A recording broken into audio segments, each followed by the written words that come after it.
Muy buenas tardes a todos los presentes. Mi nombre es Renzo Estefano López Luján y el día de hoy vamos a presentar la siguiente mesa. Presentamos a nuestro primer ponente, el profesor Teodulo Gerardo Lázaro Aquino, quien es representante de la Universidad Nacional del Centro del Perú. Es licenciado en Sociología, magíster en Salud Pública, doctor en Sociología, docente universitario y consultor en temas de planificación estratégica, desarrollo y gerencia social, además también de políticas públicas y sociales, infancia, seguridad ciudadana, formación y capacitación en organizaciones públicas. Además, también es Contraloría General del Perú y privadas como Prisma, CEPES, Jovida, CEPAR, Consorcio PUC Prisma, y su línea de investigación es Sociología Política y Sociología Pública. Sin más preámbulos, le cedo el pase al profesor Teodulo. Buenas tardes, profesor. Bien, buenas tardes con todos. En primer lugar, agradecer la invitación de la red, de quien hemos tenido el gusto de estar articulado de hace varios años. También nuestros agradecimientos a la red, ¿no? La persona de Vanessa y todo el equipo que trabaja aquí. Bien, dado el tiempo, entonces la ponencia nuestra se titula Formación educativa en teorías sociológicas en universidades estatales latinoamericanas. Es un artículo científico publicado en la revista colombiana de Sociología y eso es lo que vamos a exponer, ¿no? Eh, el contenido es de manera rápida, vamos a exponer los objetivos que dio lugar al estudio, de manera rápida la metodología, el contexto histórico situacional, alguna conceptualización teórica que en alguna forma direccionó al estudio, la evolución de la población estudiantil, sobre todo en la Facultad de Sociología aquí de la Universidad Nacional del Centro, en ese periodo, 1980-2021. Y como el foco del estudio está vinculado a la formación teórica, distinguimos ahí tres etapas teórico-metodológicas, también lo diremos de manera rápida. Luego caracterizaremos de manera breve la enseñanza actual de teoría sociológica en América Latina, lograremos algunos desafíos y tendencias, finalmente algunas conclusiones. Entonces, el estudio que señalé ha sido publicado fue primero determinar la dinámica de la población estudiantil de sociología en la Universidad del Centro en ese periodo, distinguiendo por género, semestres, la cantidad de postulantes, etcétera. Luego, analizar el proceso de enseñanza en la teoría sociológica en pregrado, y finalmente examinar la agenda de formación en teoría sociológica en América Latina. Para ello, hemos trabajado lógicamente todo el planteamiento, hemos recorrido diversos teóricos de la sociología, de la forma como se ha institucionalizado incluso a nivel mundial para aterrizar ya en nuestro ámbito de estudio. Y la metodología utilizada ha sido la metodología cualitativa, es de un diseño narrativo. Las técnicas han sido básicamente dos: la observación documental de 13 planes de estudios, o ahora también lo denominamos diseños curriculares, del año 65 hasta el año 2018. Se hizo algunas entrevistas abiertas a docentes que tienen varios años ya en la facultad, y nuestro enfoque ha sido un análisis histórico comparativo de los currículos y las tendencias teórico-metodológicas. El contexto histórico, un poco para entrar ya en el terreno, más allá de plantear de cómo aparece la sociología en el mundo, en la Universidad de Yale, etcétera, un poco ya aquí nos plegamos a la cuestión de Perú, y vamos a encontrar de que la sociología aparece como cátedra ya el año 1896 en la Universidad Nacional de San Marcos. A esto nosotros le damos un agregado en lo siguiente, ¿no? De acuerdo a la investigación, la data que hemos encontrado, la carrera de sociología o el programa de sociología para nosotros se inició como especialidad en la Facultad de Ciencias Sociales en la Universidad Comunal del Centro del Perú el año 59. Y dicho sea de paso, creo que en el mundo es la única universidad que fue creada por el esfuerzo de distintas organizaciones sindicales, populares, comunales, etc., ¿no? Y esta, o sea, ahí apareció, pero luego esta universidad que nace de carácter privado comunal se estataliza o se nacionaliza a fines del año 61 y toma el nombre de Universidad Nacional del Centro del Perú. Entonces, para nosotros, en el Perú, uno de sus antecedentes importantes es que esta sociología nació como especialidad acá en Huancayo. Y esto es también trabajada por algunos investigadores y vamos a señalar de que el sociólogo profesional en el Perú aparece con fuerza durante la década del 60, cuando se fundan los departamentos de sociología en la San Marcos, el año 61, y en ciencias sociales de la PUC, el año 64, ¿no? Hay coincidencias con el caso de Francia, con el caso de Uruguay, etcétera. En suma, en América Latina, la sociología se consolida como ciencia y como profesión en la década de los 60 y 70, podríamos decir. En nuestro trabajo hemos tratado de distinguir distintas, distintas miradas sobre la teoría sociológica, ¿no? Entendiendo que ella es una herramienta, es un conjunto de conceptos, etcétera, que nos ayudan a comprender y transformar la realidad social. Entonces ahí, en alguna forma, hemos distinguido la teoría general, o a veces llamamos teoría clásica, cuando está Comte, está Durkheim, está Marx, está Weber. También distinguimos las teorías intermedias o especializadas a partir de la mirada de Robert Merton. También la sociología ha construido teorías regionales o temáticas como sociología de la educación, de la salud, sociología jurídica, etcétera, que le dan en realidad una riqueza sustanciosa a la sociología para entender a la sociedad en general, ¿no? Entonces, eso hemos distinguido en el artículo, está bastante desarrollado. Sin embargo, creo que hay algunos desafíos que hay que acometer, que tienen que ver en un momento que ha habido respectiva a algunas crisis teóricas en algún momento en todo este acontecer, ¿no? Entonces, eh, recordemos que cuando hablamos mucho de sociología, y la sociología siempre construye modelos teóricos, modelos tipos de sociedad o los tipos ideales, como diría Weber.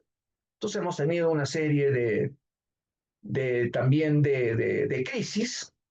Hay el tema de la mercantilización del saber, un poco, a veces a las ciencias sociales se le tilda, se le estigmatiza de muchas maneras, hasta del orden político, etcétera. Y creo que el otro gran tema también que hemos tenido es la pérdida del espíritu crítico de la sociología, sobre todo cuando al interior de la sociología un poco más se indujo un enfoque que es el positivismo, ¿no? Entonces, ahí hay una serie de aspectos, lógicamente, sobre los cuales hay que trabajar, ¿no? Ya entrando al tema específicamente de las características de los estudiantes en sociología aquí en la UNSP, entre el 80 y el 2021, que es la data que más rápido que hemos conseguido, hemos tenido alrededor de 8.338 postulantes, con picos entre el 88 y 2012, algunos con subidas y otras con bajadas. Es una de las características, pero nunca hemos dejado de tener postulantes ingresantes a la carrera profesional. O sea, ese es creo que lo importante y la gráfica que presentamos aquí nos van a dar la razón con la data que hemos conseguido. Eh, Hasta cierto periodo había cierta equivalencia entre la cantidad, entre la proporción entre varones y mujeres, pero sin embargo ya en estos últimos años, básicamente la población ¿cómo se llama?, de mujeres, ¿no? A tal punto que por cada varón ahora hay 3 o más mujeres, diría yo. hay una alta continuidad entre ingresantes, egresados y titulados, probablemente porque nos favorece el hecho de que en el Perú haya solo 10 facultades de sociología, probablemente eso nos favorece. Entonces tenemos esa realidad.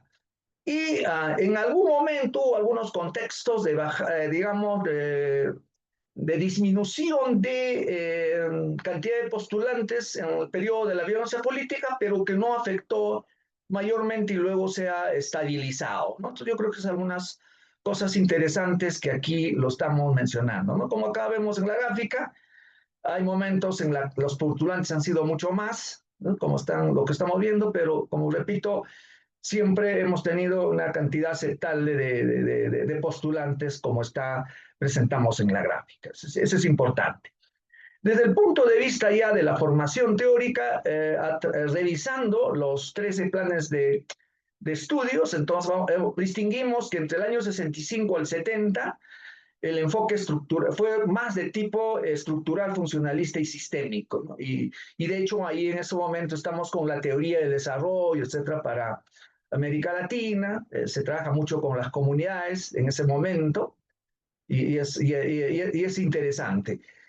Un poco el cambio de ese enfoque se da entre el 72 y el 97, en realidad es cortísimo, con el predominio marxista en toda la teoría sociológica. Hay una especie, una forma de ideologización.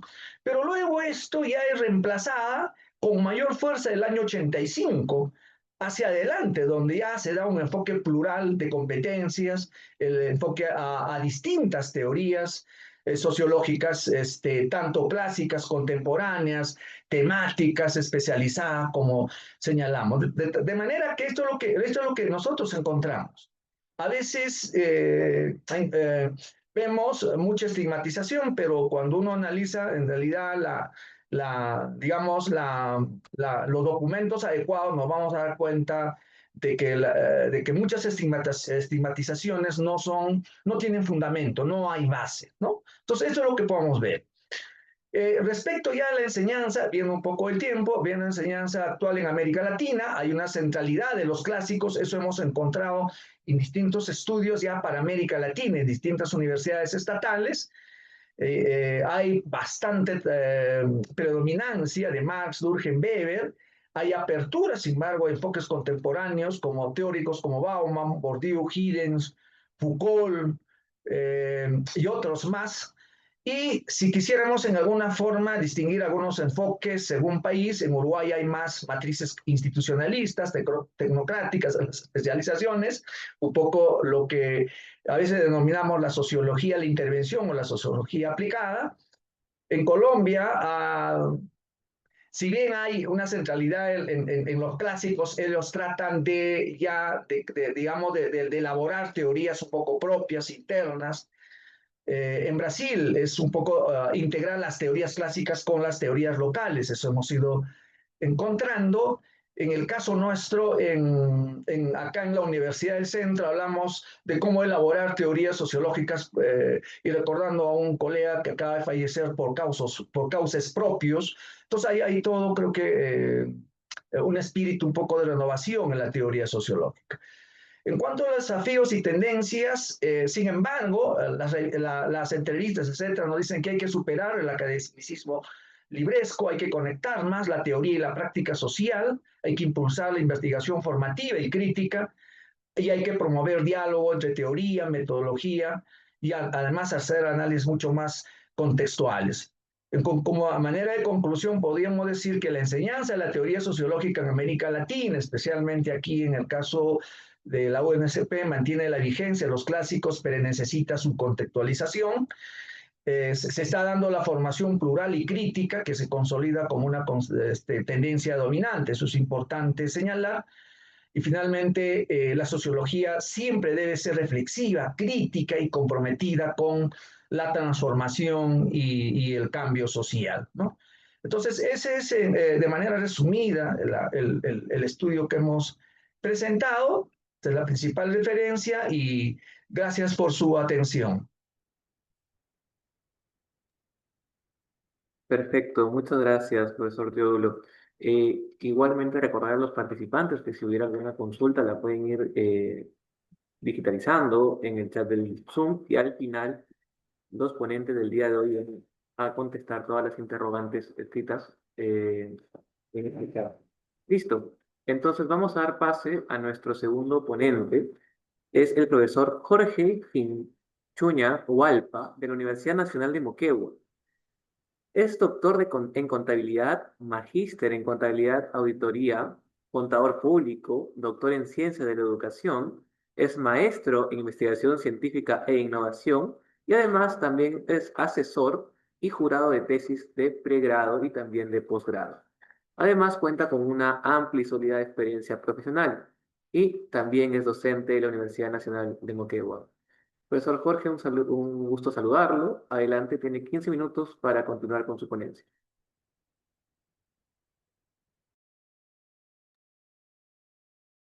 Eh, sí, gracias por la oportunidad.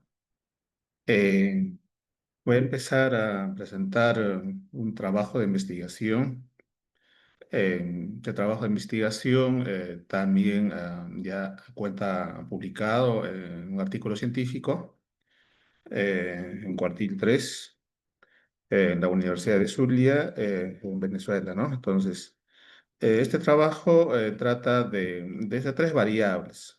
Trata de ver los efectos de liderazgo en el control simultáneo y la superación de riesgos en los gobiernos regionales del sur del Perú. Sur del Perú, porque yo soy de la Universidad de Moquegua, lo saluda pues desde Moquegua, desde el sur del Perú, para poder presentar ese trabajo bajo un modelo teórico de ecuaciones estructurales. Entonces, le quisiera mostrar, para empezar, el contenido en sí. Lo quiero mostrar de esta forma, para empezar. El trabajo, se trabajó con tres variables en sí. Una que es la variable independiente, que es el control simultáneo, y la variable dependiente, que es la superación de riesgos. Sabemos que todas las entidades públicas se enfrentan pues a riesgos, sean riesgos internos, riesgos externos. Pero también a esta investigación lo que se está agregando es una variable mediadora o también conocido como la variable interveniente, que es el liderazgo de los que están a cargo de la gestión de la institución regional. El modelo teórico planteado requiere para en sí, primero, la validación. La estimación del modelo estructural exige en sí dos pasos. Primero, validar el instrumento de medida, el modelo de medida, y luego estimar, una vez validado el modelo de medida, estimar el modelo estructural respectivo. En la figura 1 podemos apreciar eh, el modelo teórico, eh, donde se muestra la variable liderazgo como como una variable mediadora, es decir, medir la variable de liderazgo de los funcionarios, de lo que están a cargo de la gestión en la institución regional respecto a, ¿no? En la relación de las variables de control simultáneo y la superación de riesgos. En los gobiernos regionales del sur del Perú, exactamente se ha aplicado Moquegua, Tacna, Arequipa, en tres gobiernos regionales. Es un trabajo de ecuaciones estructurales que mide el efecto total de la variable mediadora, es decir, los efectos directos y los efectos indirectos. Nos dice pues Jair, ¿no? También el LATIF 2021, bajo estos modelos de ecuaciones estructurales podemos hacer estimaciones. Los efectos directos e indirectos respecto de la variable mediadora con la variable de superación de riesgos y también de control simultáneo, el efecto directo también.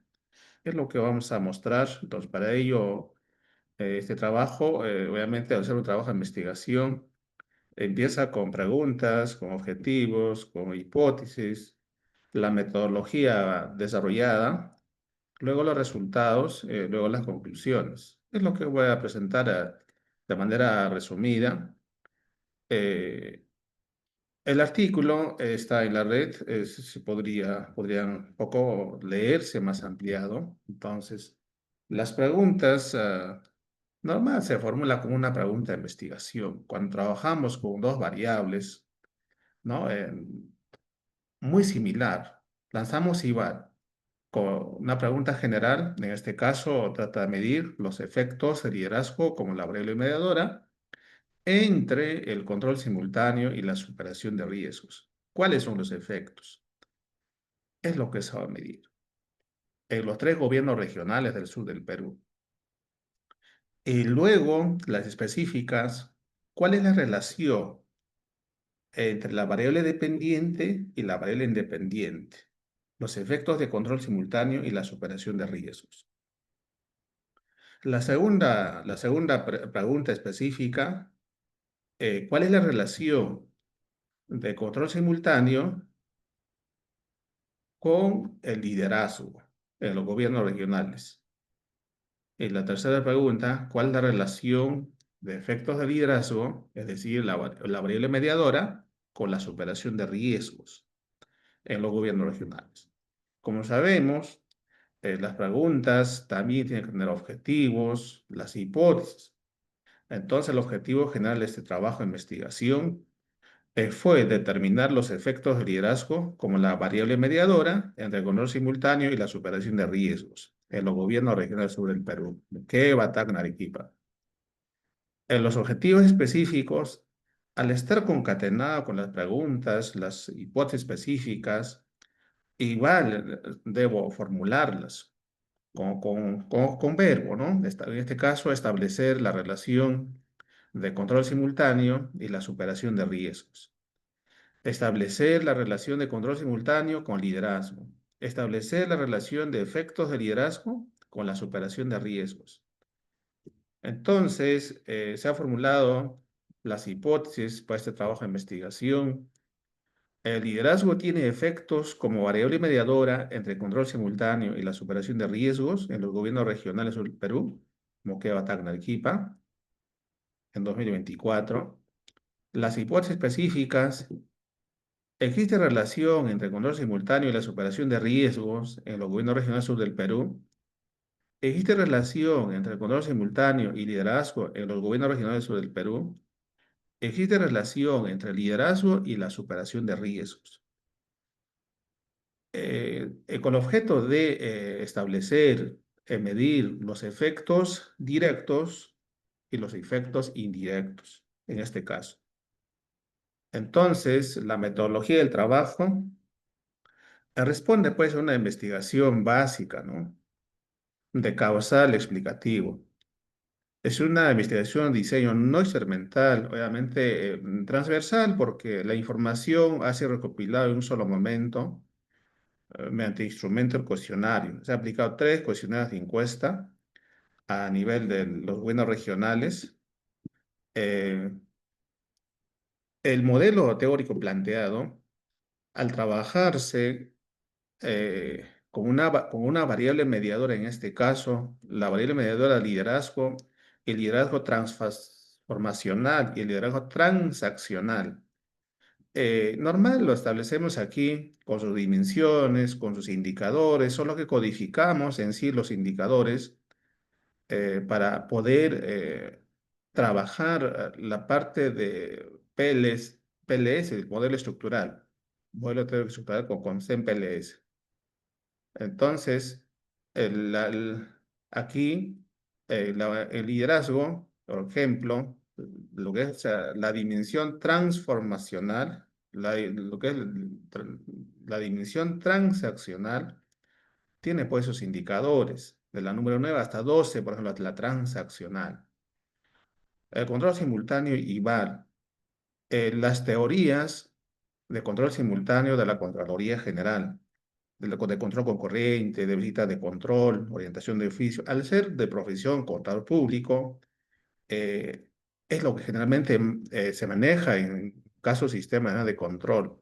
En caso de los riesgos, también los riesgos puede ser mitigado, aceptado, puede ser sin acciones también. Entonces se ha codificado los indicadores para poder trabajar este modelo, primero para la validación del modelo estructural, a una muestra en sí de los gobiernos regionales.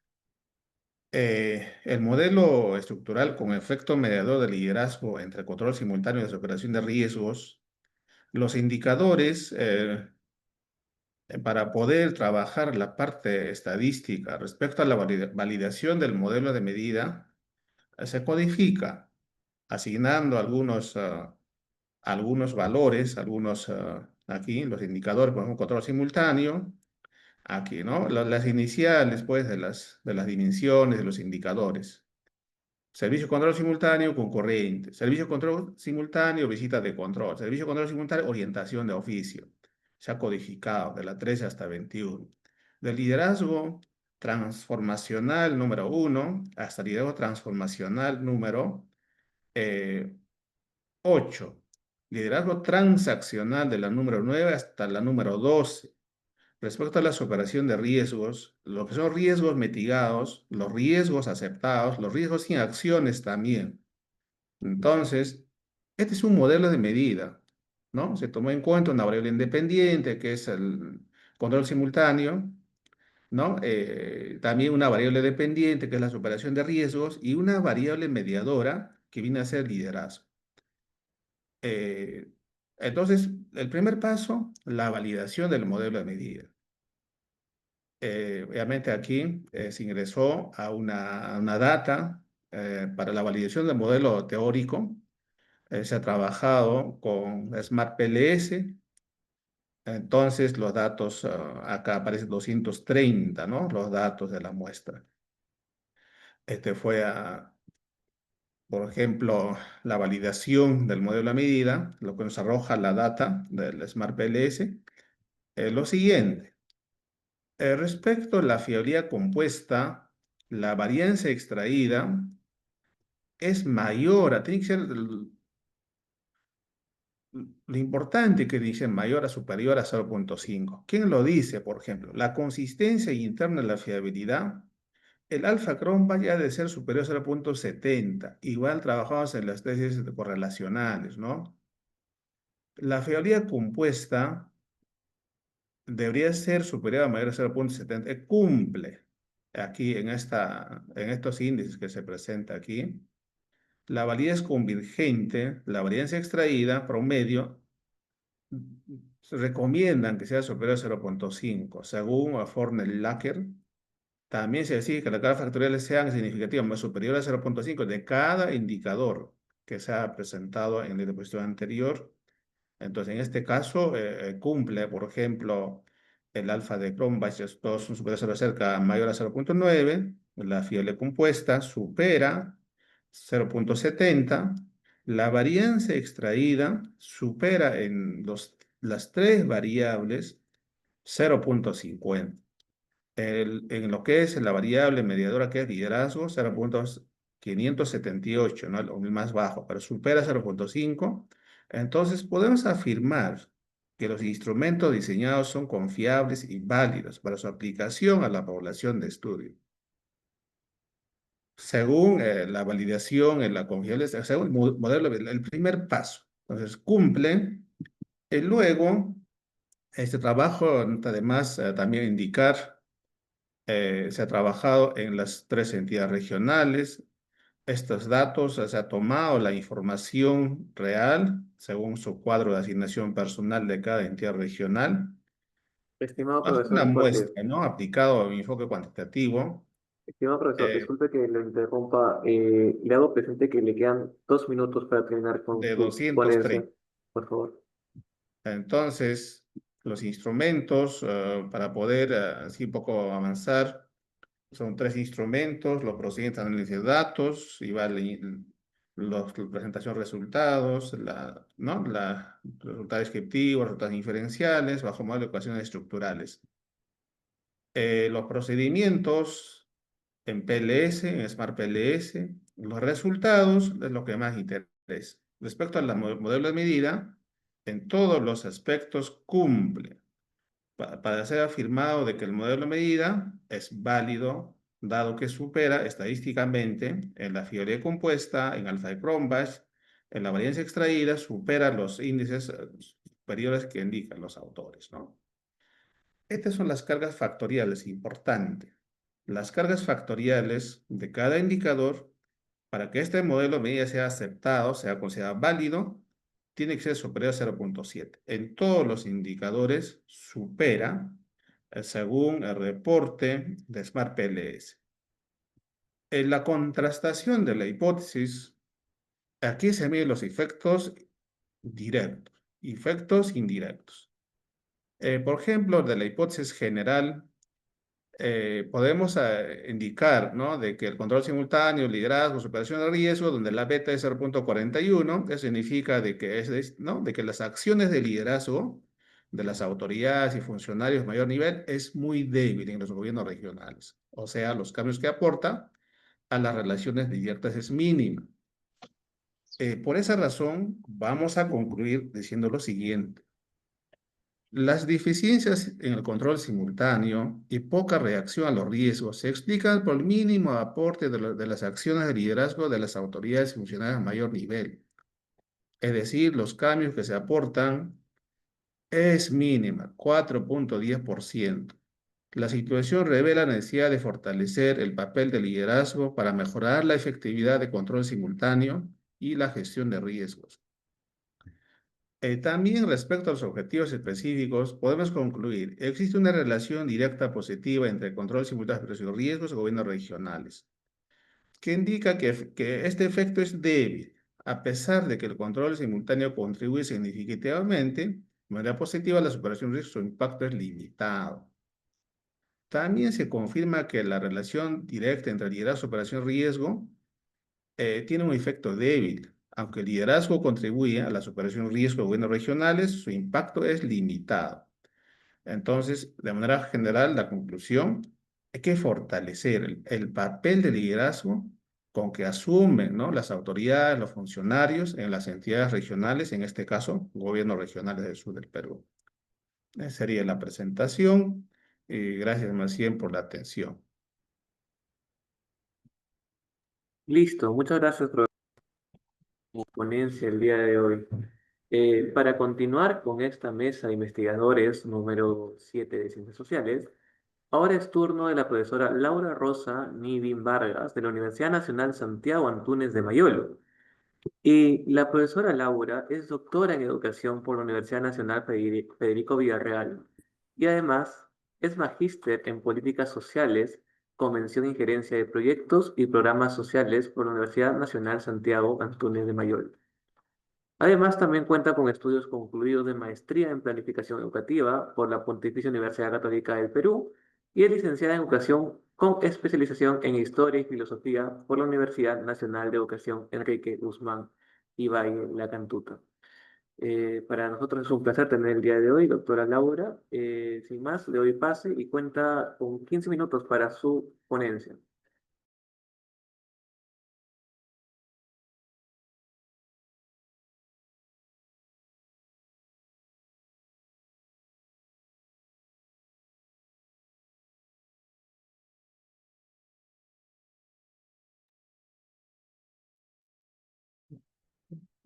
Buenas tardes. Vamos a dar inicio entonces, prosiguiendo las posiciones de las investigaciones de la mesa 7, sobre la percepción sobre liderazgo docentes mujeres en la UNASAM. La UNASAM es la sigla de la Universidad Nacional Santiago Antúnez de Mayolo de Huaraz.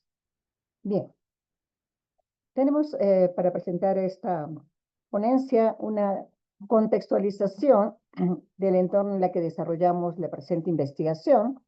Vemos que las universidades han experimentado cambios significativos en su gobernanza y la composición de sus comunidades de docentes y estudiantes universitarios en los últimos años.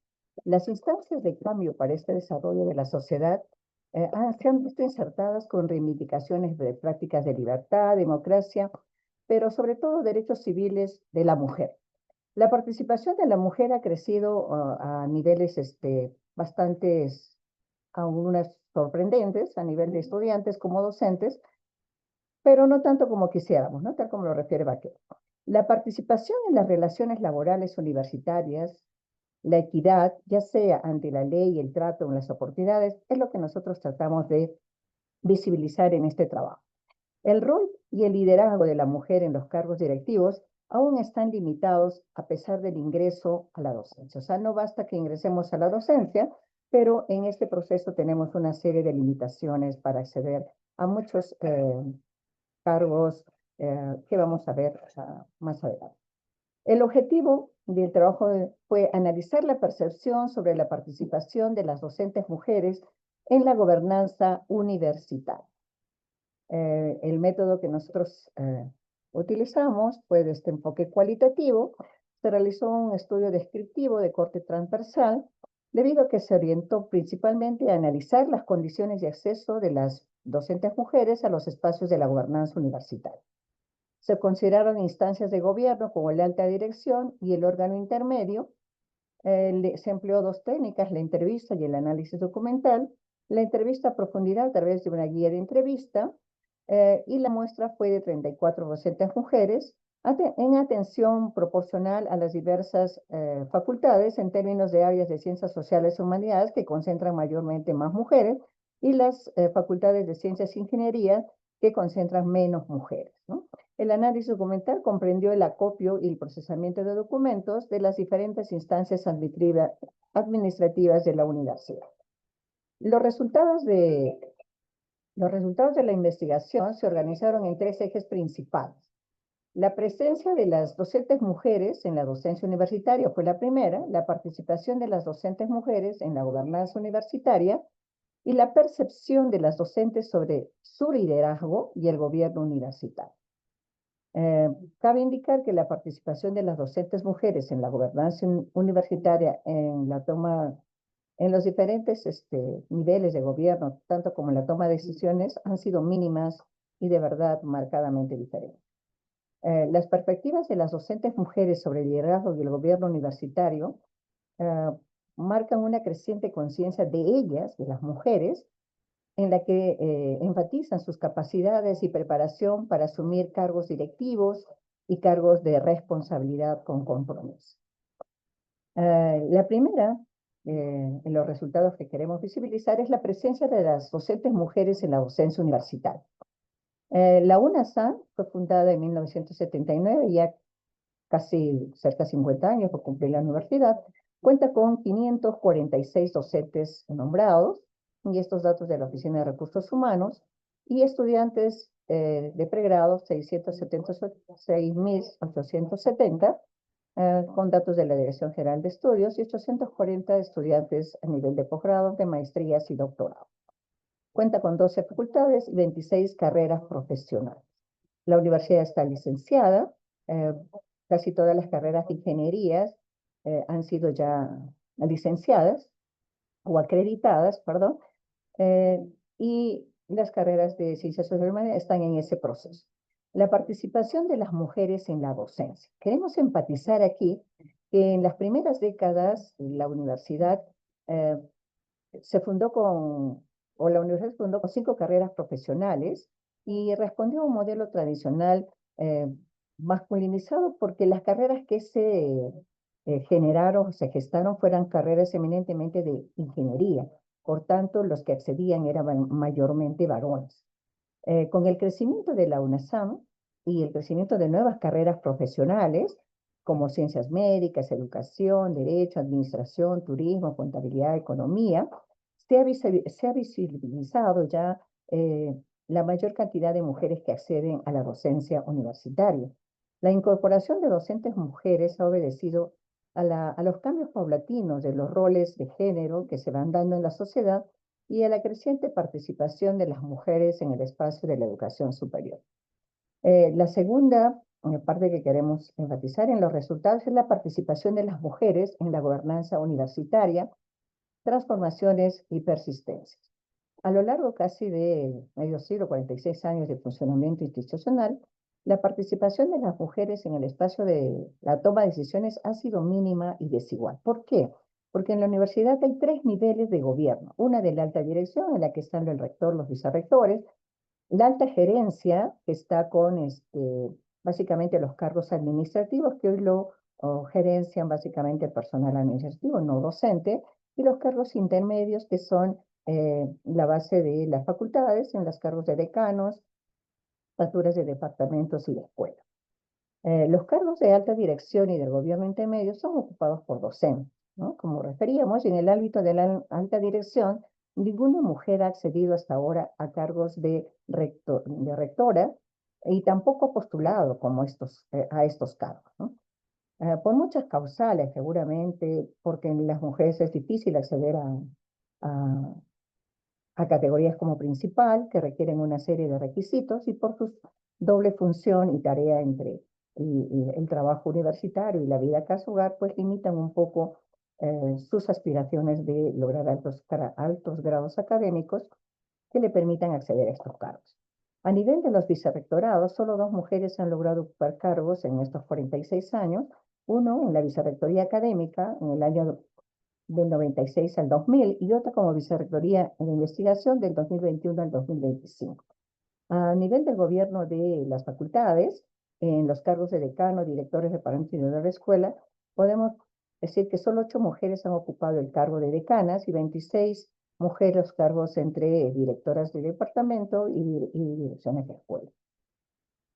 La tercera la variante en la que vamos a analizar los resultados es las perspectivas de docentes mujeres sobre el liderazgo y el gobierno universitario. Las mujeres revelan una creciente conciencia de sus capacidades y preparación para asumir cargos con responsabilidad. Eso en las entrevistas a profundidad que hemos realizado, ellas manifiestan claramente que se sienten capacitadas, preparadas para asumir, incluso enfatizan su gran compromiso, su sexto sentido y su visión holística de ver las problemáticas universitarias, la problemática universitaria.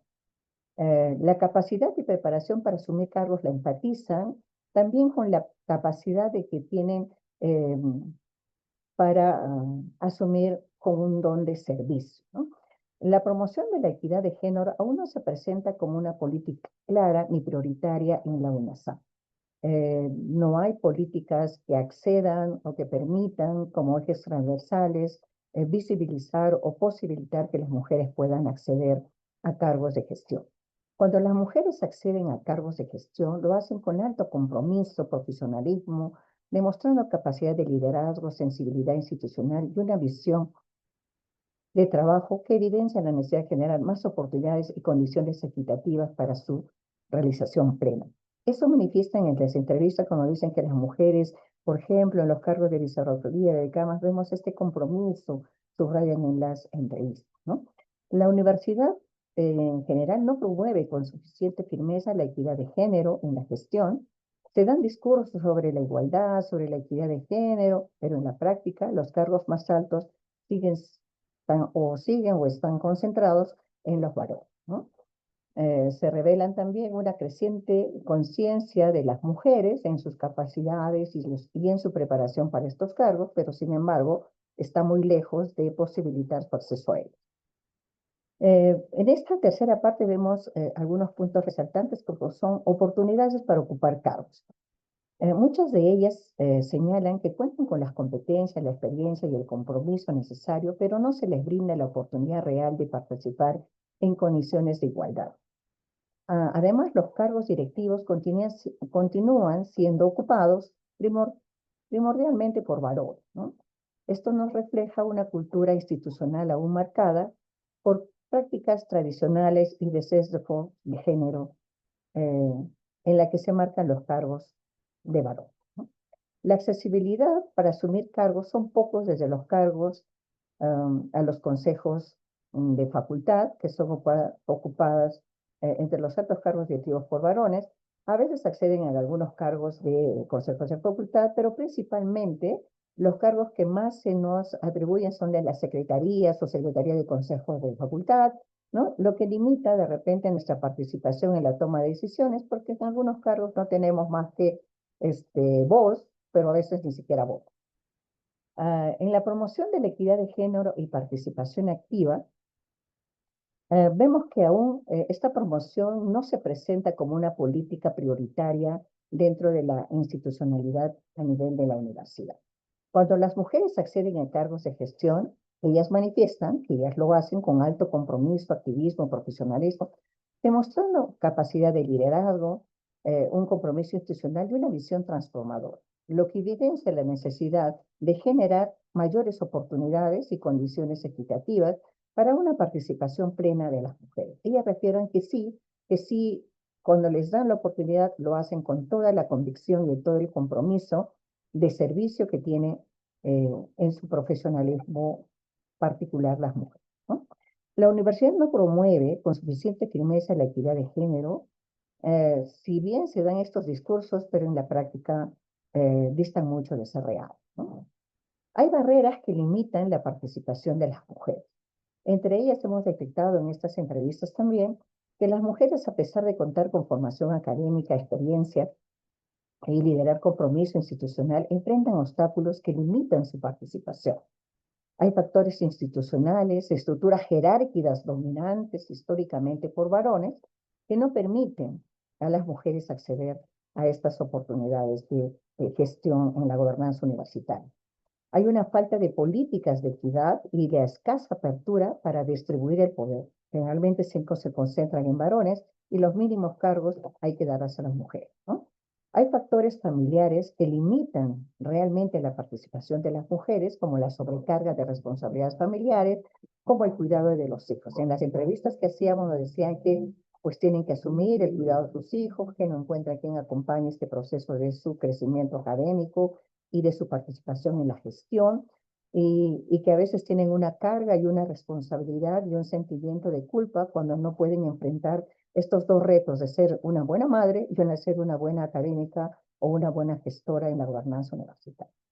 Hay barreras personales, como también la inseguridad de siempre dejar la familia, los hijos, abandonar por buenos tiempos, y estas están reforzadas por estereotipos sociales que condenan siempre que si las mujeres ocupan cargos, pues descuidan su rol como madre, como mujer, etc., ¿no?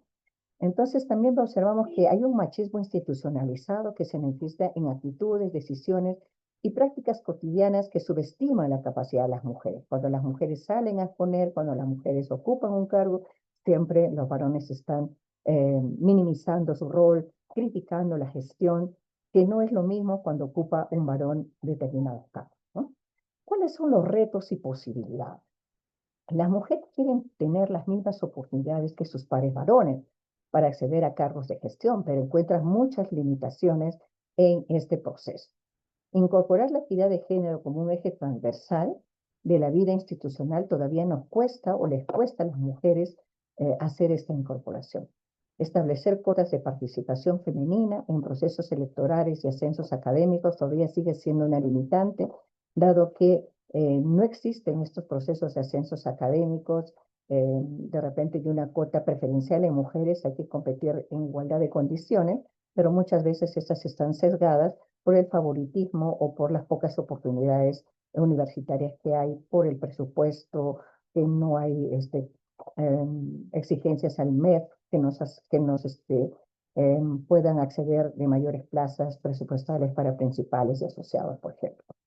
Garantizar apoyo específico para la formación académica a nivel doctoral y postdoctoral, dado que no se cuenta a veces con apoyos, subvenciones y postulaciones a becas para acceder a estos estudios. Estimada profesora, un par de minutos para poder concluir con su presentación, por favor. Estamos cerrando con las conclusiones entonces. En este proceso de incorporación de mujeres a la docencia universitaria, hay avances significativos hacia la democratización del saber y la equidad en el campo académico.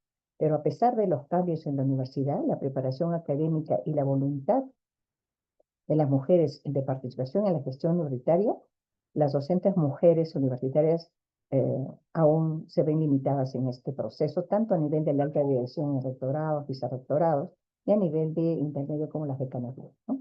Las barreras institucionales, así como las barreras de la doble jornada de las docentes mujeres, tanto en el ámbito de la casa hogar y en la universidad, son las que limitan su participación en el gobierno universitario.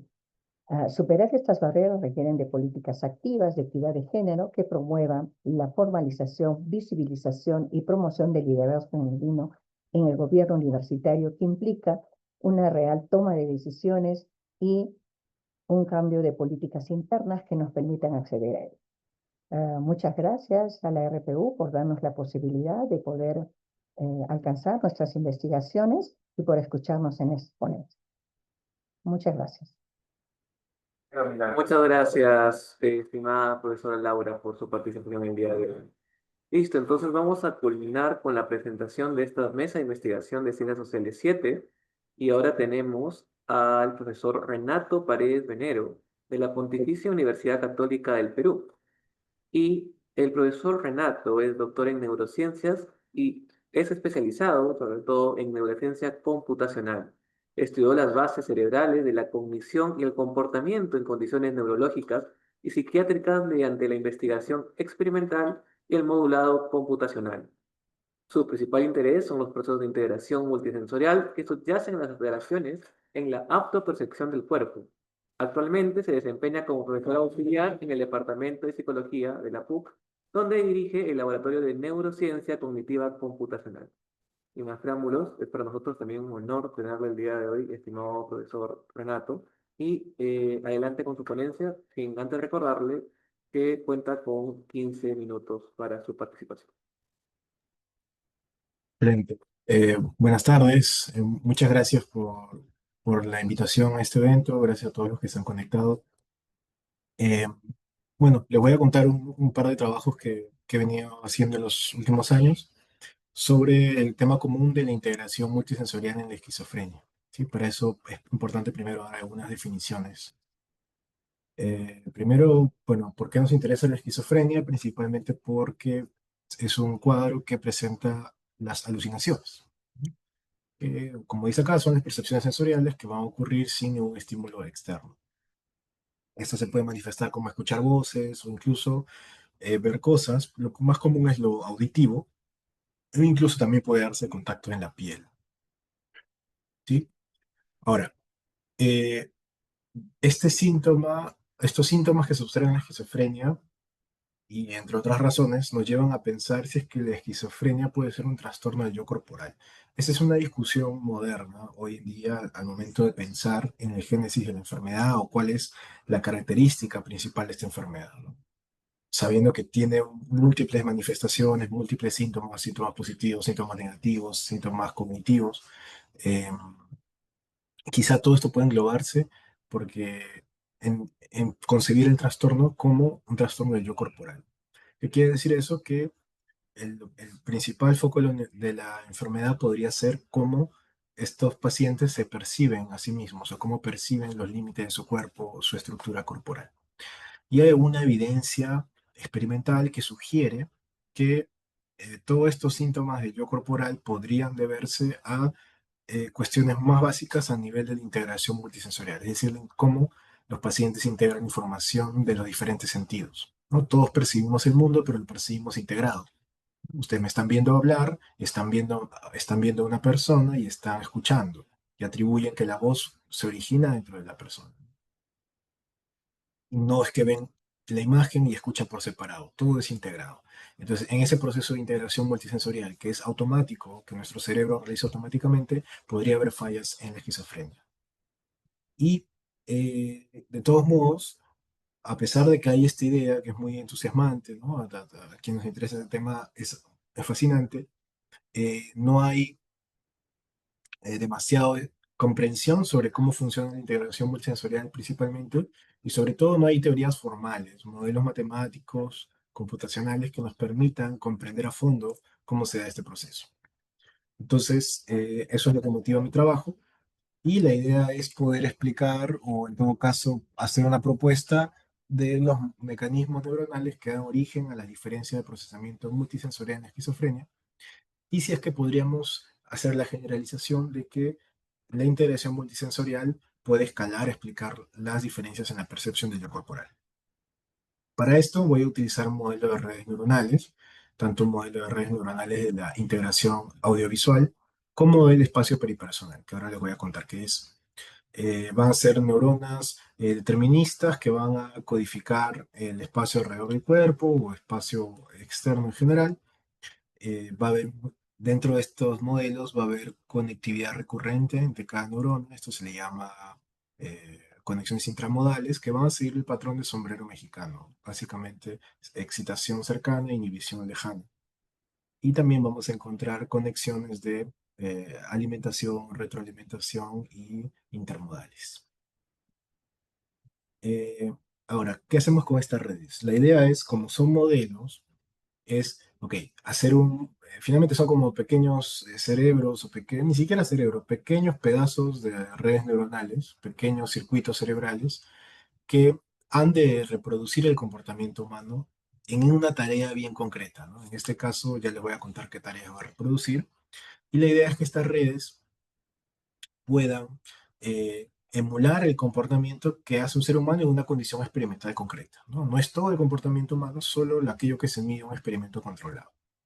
Entonces, una vez que hemos logrado que la red reproduzca adecuadamente el comportamiento, vamos a proceder a lesionar la red, es decir, enfermar la red. Vamos a inducirle, en este caso, esquizofrenia a la red para ver qué teoría de la esquizofrenia, o en todo caso, qué mecanismo propio de la esquizofrenia es el que da origen a las diferencias en el comportamiento.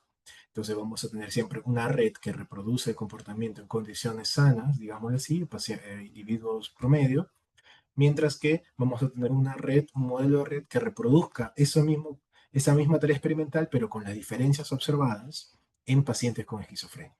Vamos a tener dos modelos, un modelo sano y un modelo enfermo.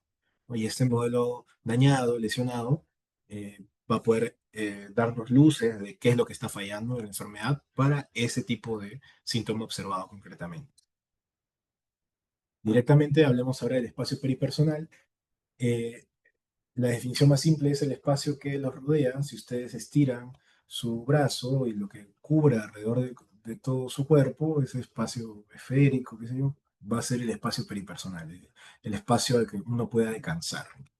Y lo interesante es que más allá de ser un espacio que facilite la interacción con lo que está alrededor de nuestro cuerpo, también parece ser el espacio con el cual identificamos nuestro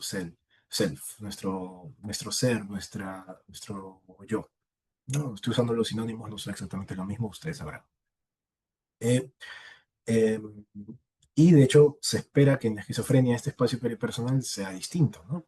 Porque si hablamos de alteraciones en la percepción del yo, del cuerpo, del yo corporal, pues esperaríamos que también haya alteraciones en la definición del espacio peripersonal. Bueno, son una serie de neuronas frontoparietales, se observó en macacos y luego también se observó en seres humanos, que van a facilitar la respuesta auditiva, la respuesta táctil cuando hay estímulos cercanos al cuerpo. Vamos a tener tiempos de reacción más rápidos a estímulos que están cerca de nuestro cuerpo, ¿no? Que es lo que está mostrando esta imagen. Cuando medimos experimentalmente el espacio peripersonal, mostramos estímulos que se acercan o se alejan, estímulos visuales, estímulos temporales, eh, estímulos visuales, estímulos... si están viendo mis diapositivas, ¿no? No hay problema. Si, no, si hay problemas, me avisan, por favor. Se ven estímulos que se van a visuales o auditivos que se acercan y se le pide a la persona que apriete un botón cuando recibe un shock, pequeño shock en la mano, básicamente para que den una respuesta táctil. Lo que se ve es que la respuesta táctil se facilita, va a ser más rápida cuando los estímulos visuales o auditivos están cerca del cuerpo a cuando están lejos del cuerpo. Y así se mide una gradiente, ¿no? Una gradiente del espacio peripersonal. Bueno, concretamente, ¿qué es lo que pasó en la esquizofrenia? Se observa que en la esquizofrenia el espacio peripersonal es más pequeño en comparación a personas sin esquizofrenia y a la vez parece estar un poco más empinado, ¿no? Como que la separación entre el adentro y el afuera de ese espacio, lo que está lejos o lo que está cerca, es más dramáticamente definido. Y un patrón similar se observa en la alta esquizotipia, ¿no? Que son síntomas similares de la esquizofrenia, pero sin llegar a tener el cuadro diagnosticado. Eh, Se observa también un espacio peripersonal más pequeño. La pregunta es, ¿qué es lo que hace que el espacio peripersonal sea más pequeño en la esquizofrenia? Para eso, como les comenté, usamos un modelo de redes neuronales con área auditiva, un área táctil, para poder modelar esta medición del espacio peripersonal. Y lo que hicimos fue, primero, ajustar el modelo a una persona sin esquizofrenia y luego comenzar a jugar con esto. ¿Qué pasa si alteramos estas conexiones de retroalimentación o estas conexiones de alimentación. ¿Qué pasa si alteramos la conexión recurrente? ¿Cuál de estos mecanismos es el que genera que el espacio peripersonal sea más pequeño? Y lo que encontramos es que cuando alteramos la conexión lateral, la conexión recurrente, el espacio peripersonal se va a achicar. ¿Sí? Principalmente eso, o también cuando hacemos poda neuronal de las neuronas de alimentación que van de las neuronas unisensoriales a las neuronas multisensoriales. Entonces, esos son nuestros mecanismos candidatos.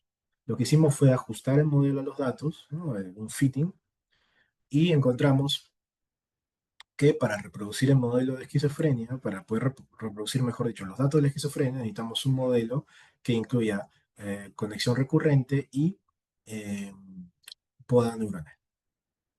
Y para la alta esquizotipia solo era suficiente el hacer un aumento de la excitación recurrente. Lo interesante es que haber alterado estos mecanismos nos va a llevar a explicar las diferencias del espacio peripersonal en la esquizofrenia, pero también nos va a ayudar a especular sobre cómo estos mecanismos a la vez pueden explicar otro tipo de observaciones experimentales que se han visto en la esquizofrenia, como la discriminación táctil, ¿no? Los pacientes con esquizofrenia tienen dificultad para discriminar estímulos táctiles, ¿no? Hay una prueba que es la discriminación de 2 puntos, que podría explicarse por un balance de excitación-inhibición. De hecho, eso es lo que mostramos en el trabajo en una simulación posterior. Y esto podría estar vinculado, o sea, ya en otros estudios se ha visto que está vinculado a la autodemarcación, o sea, a los límites del cuerpo. Con lo cual, podríamos vincular este mecanismo que encontramos a la idea de un espacio peripersonal más o menos definido y en general una percepción del cuerpo menos definida en el caso de los pacientes. Y a su vez esto se va a vincular con síntomas positivos y síntomas negativos de la enfermedad. Todavía, por supuesto, si bien estamos mostrando un modelo, esto termina siendo una hipótesis que tendría que reforzarse, por supuesto, con observaciones directas en el cerebro, con estudios de otro tipo. Ahora, vamos a dar un paso atrás. Estamos hablando de un mecanismo grande, ¿no? La integración multisensorial para el espacio peripersonal, que implica modalidades visuales, táctiles y auditivas en algunos casos. Ahora, en general, independientemente del espacio peripersonal, ¿será que la integración multisensorial está alterada en la esquizofrenia de por sí? Digamos, olvidándonos del cuerpo, sino es el simple mecanismo de integrar dos modalidades sensoriales está deficiente. Y eso es lo que nos preguntamos y fuimos a una tarea un poco más simple. Vamos a experimentarlo. Es decir, prendan su... Bueno, están escuchando, van a escuchar esto.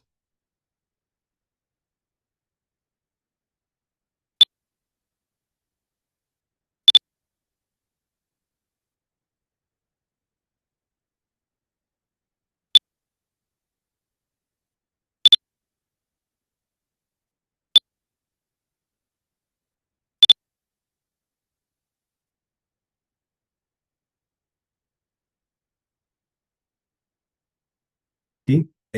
Lo que muestra esta ilusión es, no sé si pudieron experimentar todos el fenómeno, pero normalmente se presenta un flash, pero como se presentan dos sonidos, visualmente tenemos la ilusión de que son dos flashes. Vemos como si la bolita negra parpadease, ¿no?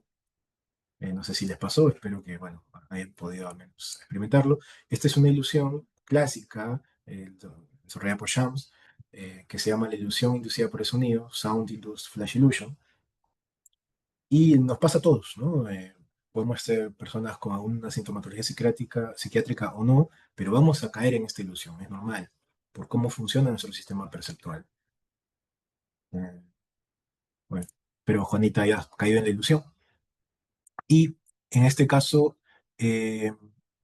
se explica cuál es el truco, ¿no? Mientras que los sonidos, se presenta siempre dos sonidos, se presenta un flash, una imagen, mientras que los sonidos tengan poca distancia temporal, estamos hablando a nivel de 2 milisegundos, mira, de 36 milisegundos, 204 milisegundos, estamos hablando menos de un cuarto de segundo, es muy rápido. Profesor Renato, disculpe que ¿Sí? lo interrumpa para hacerle presente que le quedan 2 minutos para culminar su presentación.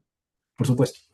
Entonces, bueno, esta ilusión se produce y lo que pasa es que en la esquizofrenia son más propensos a caer en la ilusión y nosotros modelamos usando una ruta muy similar, un modelo de redes neuronales para explicar cómo es que se da esta ilusión, logramos reproducir la ilusión con nuestra red neuronal y buscamos cuál es el mecanismo que hace que en la esquizofrenia también ocurra esto. Y lo que encontramos fue que la excitación lateral, al igual que en el espacio peripersonal, explica el hecho de que las personas con esquizofrenia y alta esquizotipia sean más propensas a experimentar la ilusión de los dos flashes. ¿Sí? Entonces, un mecanismo común para el espacio peripersonal que está vinculado a percepción del cuerpo y a la vez para la interacción multisensorial en general. Entonces podemos ya llegar a esta pregunta final.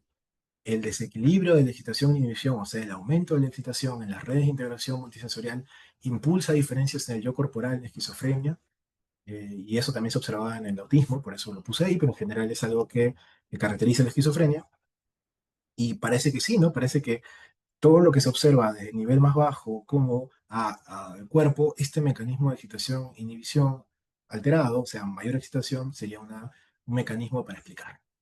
Eh, Efectivamente, todavía falta más que hacer. Nuestro enfoque tiene algunas limitaciones, ¿no? No son neuronas completamente biológicamente realistas, son neuronas de juguete. Tendríamos que poder correlacionar la actividad del modelo con electroencefalografía, por dar una idea, que lo cual todavía no se ha hecho, y no estamos viendo transformaciones sensoriomotoras que también son afectadas en la enfermedad y en este caso no están siendo incluidas. Por tanto, la conclusión es que se requiere más trabajo experimental y computacional para poder vincular estas diferencias de procesamiento sensorial de bajo nivel hasta la percepción del cuerpo entero, aunque ya tenemos un mecanismo candidato que es la excitación e inhibición. Acá están las referencias principales, lo que les he contado está en estos estudios de la revista Schizophrenia Research, si quieren revisar más detalles. Así que muchas gracias de parte de la Universidad Católica y también nuestros colaboradores de la Universidad Nacional de Córdoba y la Universidad de Edimburgo y a mi supervisora, la doctora Peggy Series, que me acompañó en ese trabajo. Muchas gracias. Muchas gracias, estimado profesor Renato. Listo, ahora sí vamos a pasar con las preguntas. No sé si en este caso vamos a ir por orden. Hay preguntas para nuestro primer ponente, el profesor Teodulo.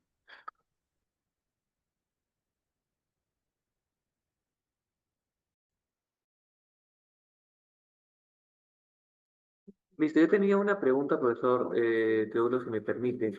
De su análisis, ¿cómo las teorías sociológicas pueden contribuir a repensar la formación universitaria en un contexto donde cada vez se exige más el tema de la responsabilidad social, pero también de la innovación?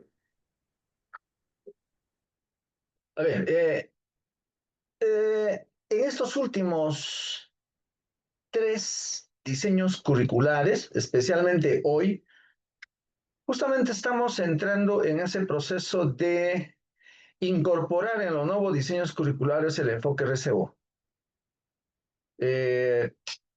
Ahorita estamos evaluando el diseño curricular con el enfoque RCO, porque eso tiene que ver cómo vinculamos a la universidad de manera más estrecha con el entorno, ¿no? Para algunos en el entorno tenemos actores, stakeholders, para otros tenemos eh, grupos de interés. Entonces estamos en eso. Y eso implicaría innovar en varios aspectos. Uno, por ejemplo, innovar la forma digamos, de las propias estrategias de enseñanza-aprendizaje. Hoy, por ejemplo, trabajamos tratando de aplicar teoría, con la estrategia de enseñanza basada en problemas o la estrategia basada en proyectos. Pero cuando ya uno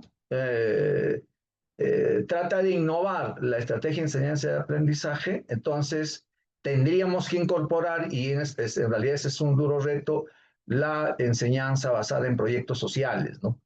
Entonces, para dar respuesta no solamente, digamos, en el proceso formativo a las necesidades de los estudiantes, las competencias, al perfil de egreso de los estudiantes, sino tratar de responder que el perfil de egreso responda a la demanda de los actores o de los grupos de interés que tiene nuestra carrera profesional. Estamos hablando de los propios estudiantes en sí, de los padres. Te comento que incluso estamos haciendo ahorita, levantando información a través de distintos instrumentos con los padres de familia, estamos trabajando, sacando información con los centros laborales, con los centros de prácticas, tanto curriculares como profesionales, porque es la, preprofesionales, perdón, que es la que tenemos. Entonces estamos en eso, o sea, ahí hay un proceso de innovación, de tal manera que como la teoría sociológica, ya sea clásica, temática, especializada, sirve en ese proceso de análisis, de crítica, pero a la vez creo que utilizando herramientas como el análisis de problemas, análisis de objetivos y otras, modelo lógico, marco lógico, cadena de valor, etcétera, una serie ya de instrumentos propiamente ya de intervención y cómo eso lo cotejamos con la teoría. Estamos en eso y creo que es un duro reto que tenemos hacia adelante, ¿no? O sea, de cómo la sociología y la teoría sociológica enrumba en la investigación y en sociología aplicado, algunos le llaman más en la intervención social, ¿no? Eso sería mi Per- respuesta. Perfecto, profesor. Muchas gracias por sus importantes aportes el día de hoy. A Ahora usted. me gustaría hacer la siguiente consulta que fue propuesta por Ruth Mercedes García de Mercado al profesor Jorge. Profesor Jorge, ¿podría explicarnos sobre cuáles son los riesgos considerados para su superación? Sí, gracias por la pregunta. Eh, consideramos de que todas las actividades están frente a riesgo, ¿no? Todos enfrentamos los riesgos. Somos como personas naturales o también como entidad. Pero sin embargo, la teoría de control interno nos habla pues de la administración de riesgos, de haber una gestión de riesgos. Es decir, se debe identificar los riesgos, los principales riesgos, sean internos o externos. A la vez, esos riesgos se debe valorar. Y a partir de ahí, dar una respuesta al riesgo.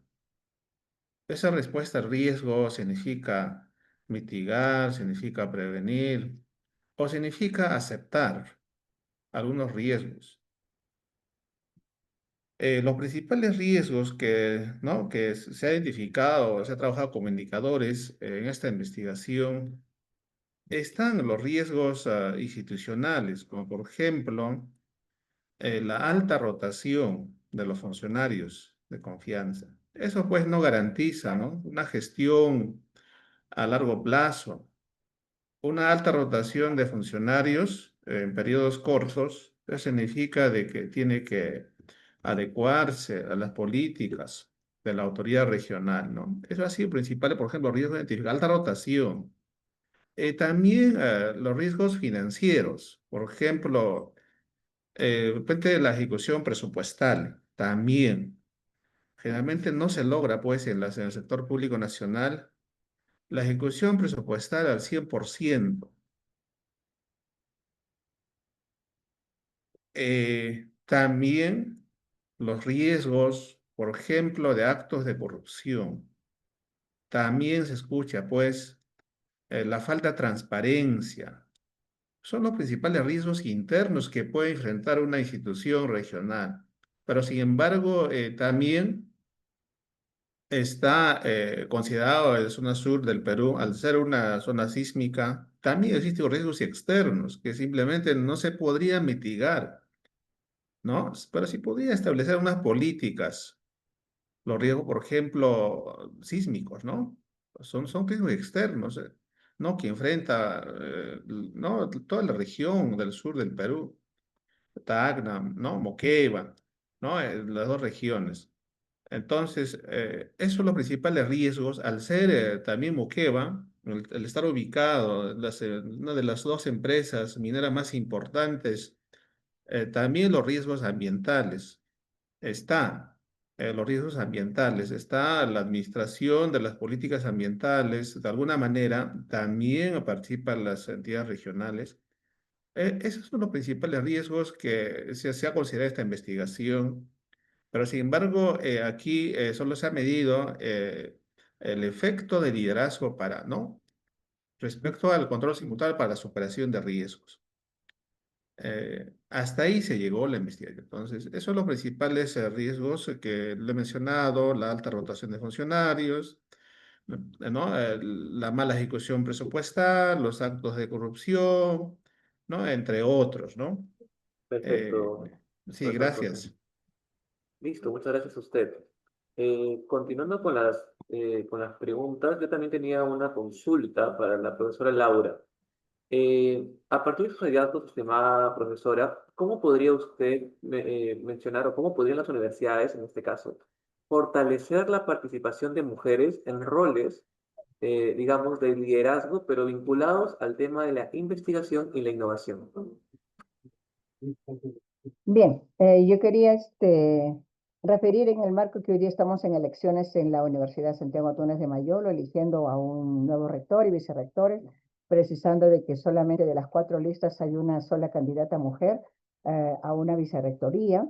Y creo que nosotras las mujeres tenemos que seguir eh, buscando las vías, los caminos para poder insertarnos y visibilizarnos en la gestión universitaria. Si bien el camino es largo, si bien las mujeres recién a partir del siglo XX, pues nos insertamos en este camino universitario con fuerza, y que la primera rectora recién fue en la Universidad de Lima en 1977, o sea, no somos, digamos, de un trajinar extenso, ¿no? Estamos incursionando, digamos, a pasos muy eh, fuertes, decididos, como somos las mujeres, que es difícil ser mujer, ser universitaria, incursionar en el ámbito de gerenciar, de tener participación en la gestión y en la toma de decisiones, pero creo que tenemos que impulsar que haya políticas precisas, básicamente, para las mujeres, y compitamos en igualdad de oportunidades, buscando la equidad de género y generando algunas también políticas y orientaciones para seguir pues estudios postdoctorales, doctorales, que se nos hace a veces difícil porque no hay estos medios de oportunidades mucho más para las mujeres, para los varones. Entonces, seguimos en este camino, ¿no? De seguir buscando las vías, los caminos, y también luchando por estos derechos y deberes que sí, como mujeres, merecemos ser partícipes del gobierno universitario y de la gobernanza en este nivel, en todos los estamentos posibles, ¿no? Totalmente de acuerdo con usted, estimada profesora Laura. Quiero resaltar también que en la actualidad es importante promover la participación activa de las mujeres investigadoras, pues es esencial si queremos lograr una ciencia más inclusiva, más diversa y comprometida con los grandes desafíos que se nos vienen. Así que muchas gracias también por su intervención. Y finalmente vamos a pasar a la última consulta, que está dirigida para el doctor Renato, que es mencionada por Freddy Alves ¿no? Que pregunta lo siguiente: ¿se puede terminar con este modelo CIPI otros tipos de diagnóstico que no sean visual o audiovisual? Sí, de hecho hay una variante, hay variantes de estas pruebas de integración multisensorial. Como les comento, es un mecanismo general y podemos cambiar la modalidad. En vez de que sea visual, auditivo, como vimos en la ilusión de los 2 flashes, podría ser táctil y visual. Y de hecho hay algunos estudios que hacen ese paradigma, induciendo tacto. En vez de escuchar los sonidos, sean 2 toques, mientras estás viendo la imagen, y puedes ver 2 flashes. Entonces, eh, se utiliza, hay unas ilusiones de la percepción del rostro y demás, en los cuales se pueden ver alteraciones en pacientes con esquizofrenia, en personas diagnosticadas con TEA, eh, en condiciones en general asociadas a ansiedad también. He visto muchos estudios sobre estos temas en ansiedad, esquizofrenia, autismo, y también en trastornos de conducta de la ingesta, ¿no? Por ejemplo, anorexia, bulimia, que suelen tener alteraciones precisamente en la autopercepción. Entonces, donde hay alteraciones en la autopercepción, se pueden encontrar diferencias en el mecanismo de integración multisensorial. Es un área muy nueva porque normalmente, tradicionalmente no se estudian a estos cuadros mirando procesos sensoriales tan básicos, sino se estudia el síntoma ya manifiesto más grande. Perfecto, muchas gracias, estimado profesor Renato. Y con ello también quisiera agradecer a cada uno de nuestros ponentes el día de hoy por sus valiosas investigaciones y también a todos los asistentes por su participación el día de hoy. Esta mesa reafirma el compromiso de la Red Peruana de Universidades con la formación de investigadores y a su vez con la construcción de una educación superior de calidad, colaborativa y también innovadora. Que este espacio también nos motive para seguir trabajando juntos desde nuestras diferentes universidades, de nuestras diferentes casas de estudios, para fortalecer también la investigación y el desarrollo del país. Muchas gracias a todos y ya nos estaremos viendo en próximas oportunidades. Muchas gracias. Hasta luego. Hasta Se luego. agradece. Hasta luego. Hasta luego, estimados profesores. Gracias por su participación.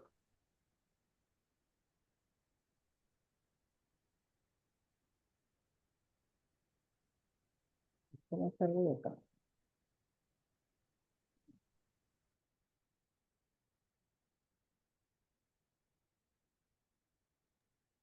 Veo algunas preguntas sobre la asistencia. Indicarles sobre, en este caso de las mesas de investigación, la asistencia se va a registrar automáticamente a partir del reporte que genera la plataforma de Zoom. Así que no es necesario completar ningún formulario adicional. Así que muchas gracias también por su participación. Listo, con ello damos por concluida la presente mesa. Cuídense mucho, que tengan una muy bonita tarde.